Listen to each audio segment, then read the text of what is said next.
Believers, we are living in a day and age where even many pagans begin to see through the traps of paganism.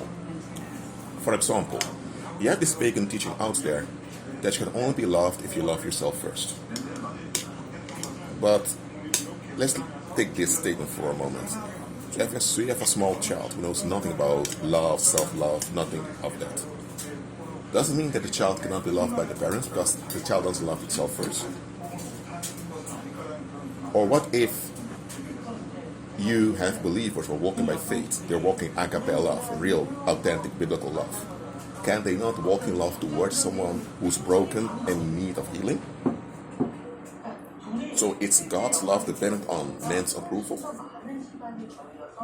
Is the human will so powerful, more powerful than the Most High himself? No. And there's this another pagan teaching out there, which is factual, but a lot of people take it too far. And that's teaching that you attract what you are. Now look, if you're negative-minded, then you'll get negativity around you. That's for sure. But if you're positive-minded, you'll have negative people that want to drain you. So if you're negative, you'll get negativity. If you're positive, you'll get both positive and people that want to drain the positive, so that positive out of you. So if you believe that you only attract what you are, and you have this narcissistic sucker that's sucking the life out of you, you may think, oh, the reason I have this narcissistic sucker after me is because I must be a narcissistic sucker myself. I must be negative also. So then you begin to blame yourself for being victimized by someone who just is sucking life out of people.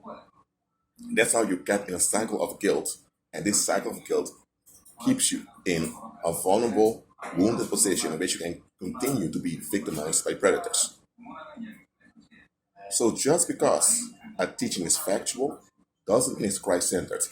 Paganism has a lot of factual teachings that are not Christ-centered, and because they're not Christ-centered, you don't have a proper foundation, and because of that, you'll be trapped when you practice them.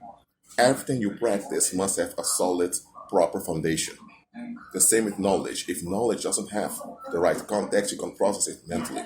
So if someone keeps throwing data at you, even if the data is correct, without the proper context, you're being overwhelmed and therefore deceived by them. So, keep your eyes open. Because as believers, we ought to walk out this faith walk. Because a lot of pagans are doubting now. Doubt what's going on this year. Because many pagans were loyal to doing rituals, to doing and getting charms for years. And suddenly this year, all their charms fail. So now a lot of pagans are looking for answers. And they should see us believers right now walking in the real. I want you to walk in the real. I've been on YouTube for 7 years teaching now. I have over 5,000 videos. Watch them. You probably won't be able to watch them all. Doesn't matter. Watch what you need. Praise the Lord and put it in practice. Well, it's time to drink some Korean mango juice and be at peace.